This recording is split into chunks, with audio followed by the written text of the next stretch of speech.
नमस्कार साथियों, मैं हूं आपका दोस्त भानु भार्गव। आप देख रहे हैं जीके विद भानु चैनल। साथियों, आज हम बात कर रहे हैं ई अटेंडेंस से लेकर के। जहां विधानसभा में प्रश्न लगा है, वही देखा जाए तो जनजातीय कार्य विभाग में ऑफलाइन के माध्यम से वेतन निकलेगा। वहीं देखा जाए तो जो डीपीआई के स्कूल हैं उस पर अभी गोलमोल जवाब दिया है। इस पर हम अपडेटेड वीडियो लेकर के आ रहे हैं साथियों।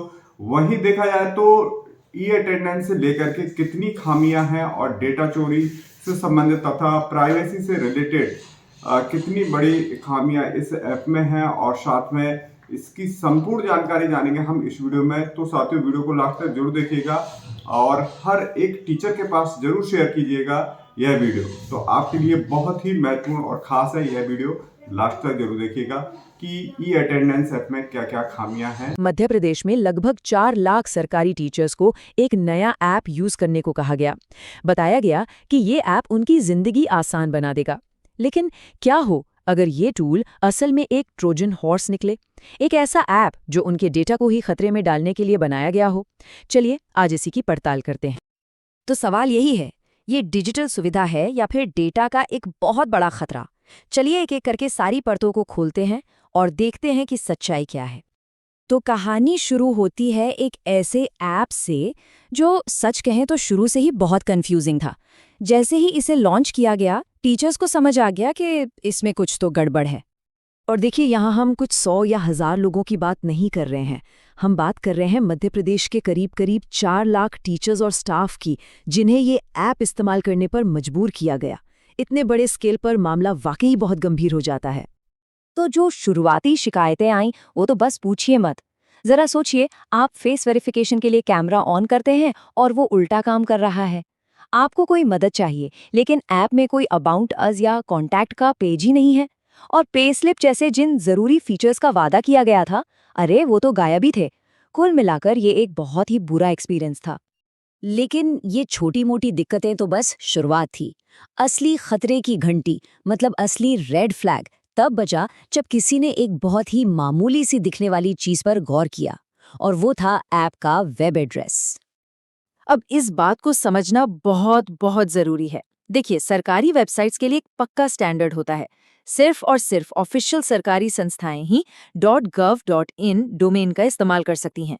ये एक तरह से भरोसे की मुहर है। वहीं दूसरी तरफ जो .in डोमेन है, उसे कोई भी, मतलब कोई भी प्राइवेट कंपनी या कोई भी व्यक्ति खरीद सकता है। और ये कोई हवा में कही गई बात नहीं है, ये एक पक्का नियम है। सबूत आपके सामने है। इंडिया का नेशनल पोर्टल, एजुकेशन मिनिस्ट्री, यहाँ तक कि मध्य प्रदेश सरकार का अपना पोर्टल, ये सब के सब .gov.in ही इस्तेमाल करते हैं। ये एक साफ साफ पैटर्न है। तो यहीं पर सबसे बड़ा सवाल उठता है, एक ऐसा ऐप जिसमें हजारों सरकारी कर्मचारियों का सेंसिटिव डेटा हो, वो एक पब्लिक डोमेन क्यों इस्तेमाल करेगा? यहीं से भरोसे पर पहला और सबसे बड़ा सवाल खड़ा होता है। अच्छा, तो अब थोड़ा और गहरा उतरते हैं और देखते हैं कि भाई इस डेटा को आखिर कंट्रोल कौन कर रहा है। मतलब इस ऐप को बनाया किसने है और उसकी प्राइवेसी पॉलिसी क्या कहती है, जो वैसे अपने आप में ही कंफ्यूजन से भरी हुई है।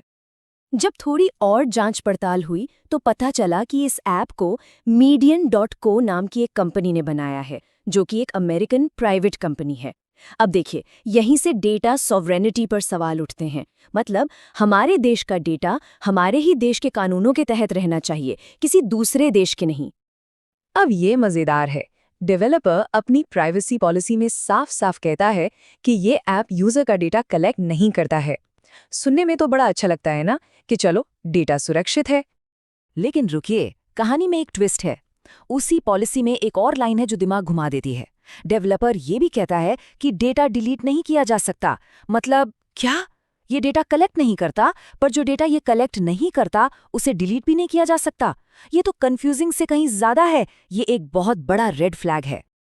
और यही बात हमें इस सबसे बड़े सवाल पर ले आती है कि भाई, अगर कोई डेटा लिया ही नहीं जा रहा, तो फिर वो कौन सा डेटा है जिसे मिटाया नहीं जा सकता?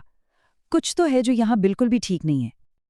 देखिए, अब तक तो बात सिर्फ प्राइवेसी और खराब ऐप डिजाइन की थी, लेकिन अब जो कनेक्शन सामने आने वाला है, वो इस पूरे मामले को एक नए और कहीं ज्यादा खतरनाक लेवल पर ले जाता है। अब बात आ गई है नेशनल सिक्योरिटी की। चलिए जरा इन फैक्ट्स को देखिए।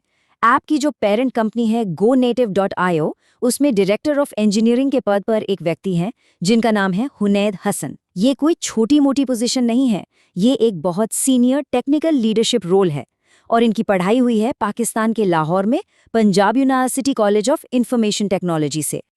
तो इसका सीधा सीधा मतलब क्या हुआ?